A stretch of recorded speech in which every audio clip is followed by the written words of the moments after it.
Here's more wrestling news for September 9th, 2022, and we're starting off with AEW, which has been reeling from the fiery comments made by CM Punk and the World Champion's backstage fight with the Young Bucks and Kenny Omega.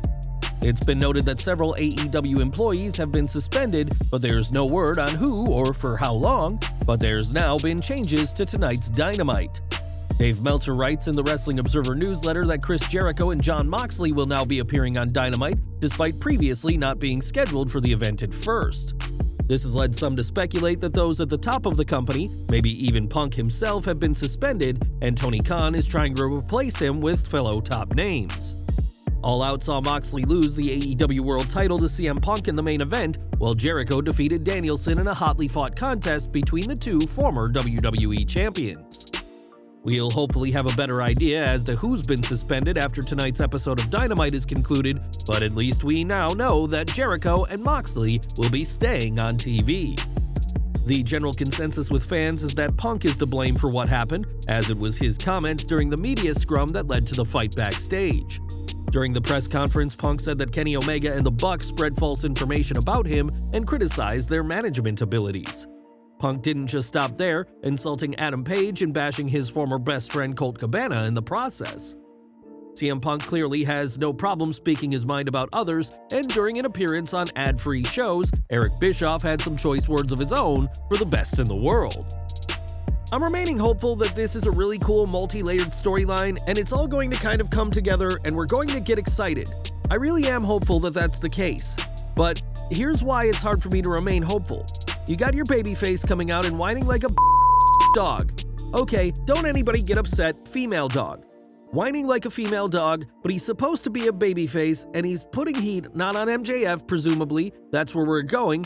So rather than putting the focus on that and using the scrum, which is a complete joke, but using this scrum opportunity to create a buzz rather than focusing on MJF, what does he do? He goes after the Young Bucks, he goes after Hangman Page. Better be part of a plan. We better be seeing teams lining up now. It's so whiny. Like, it's just, why do I have to get up here and address this, you know?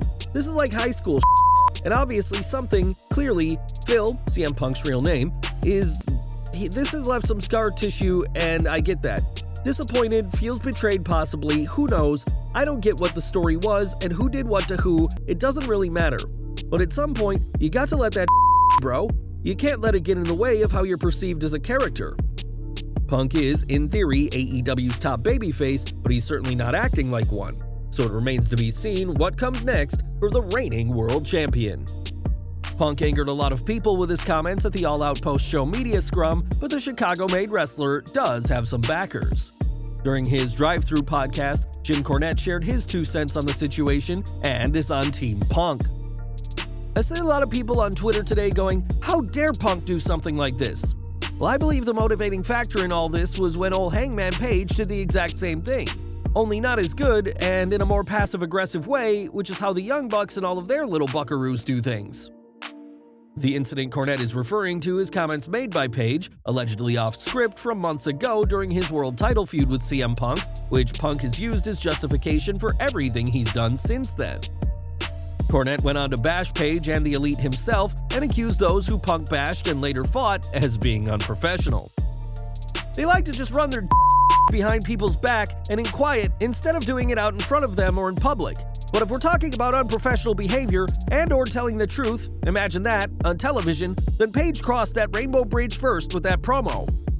Ironically, Cornette has been highly critical of AEW over the years, and while he's now on board with their world champion, it only took a massive controversy for the veteran wrestling personality to root for someone in Tony Khan's promotion. Since Vince McMahon retired in July, WWE has undergone several changes, with many of the ex-chairman's ideas being undone. It was reported recently that WWE has scrapped McMahon's rules against using real names on WWE TV, but now another former rule has been removed. On Wrestling Observer Radio, Dave Meltzer pointed out how during the 6-woman tag at Clash at the Castle, both teams interfered to give their partner the advantage. It was explained that during McMahon's run as head of the company, repeated interference spots would lead to a disqualification, but that isn't the case anymore. So far, fans have been pleased with the changes made to WWE following McMahon's departure, and there'll now be some extra chaos during tag team action.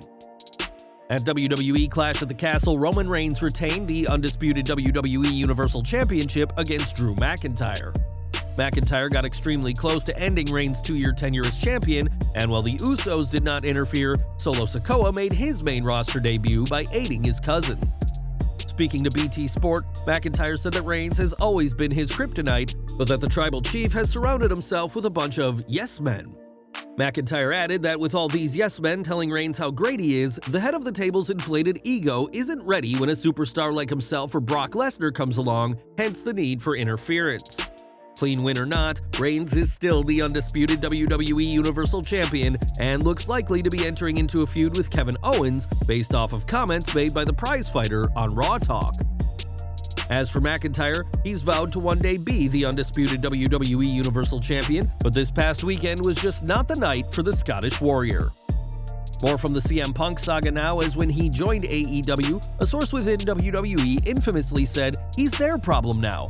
Punk's incidents as of late are not the first time he's had issues in a promotion, as after his 2014 WWE walkout, it was reported that he'd often been difficult to work with in the promotion. While discussing the situation on his To Be the Man podcast, Ric Flair was asked by Conrad Thompson if he'd spent much time with Punk, and said he didn't see Punk much in WWE. Addressing the reports of heat between Punk and Triple H, Flair said he always sided with the game, hardly surprising given the close relationship between the two WWE Hall of Famers.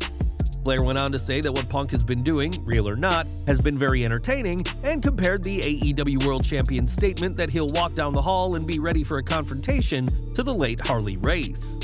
Punk's recent actions have had people talking, even if it's put his status with AEW in jeopardy, and whatever comes next, Flair and countless others are enjoying what they're seeing. In lighter news, the Acclaimed have become one of the most popular tag teams in the company, though they came up short at the All Out pay-per-view. Max Caster and Anthony Bowens got close to becoming AEW World Tag Team Champions, and they have some extra motivation to win the gold. As Bowens explained to Wrestling Inc., Mark Henry has refused to scissor with the Acclaimed until they are the AEW World Tag Team Champions. When asked about possibly working with the world's strongest man on TV, Bowens said they still have Billy Gunn, but didn't rule out working with Henry as their heater. When asked if there's anyone he'd like to scissor with, Bowens said that the proverbial forbidden scissor would see him work with Tetsuya Naito, adding that he'd love to punch him in the face. During the post-all-out scrum, Tony Khan did suggest that the Acclaimed could get another shot at the AEW World Tag Team titles, so their dreams of getting to scissor with Mark Henry may not be dead just yet. And we're ending today with news from Impact Wrestling, as D'Lo Brown's time with the company has come to an end. PW Insider's Mike Johnson revealed that Brown had finished with the company, and in a statement, Impact's EVP Scott D'Amore wished D'Lo nothing but the best in the future. Brown worked as a producer for Impact after returning in 2019 and was also a part-time commentator, but was written out of the role with a kayfabe injury. In addition to those roles, Brown had been working as part of Impact's talent relations department, but now the former WWE superstar will be looking for work outside of Impact Wrestling. Well guys, that's our news for today. Please share your comments below.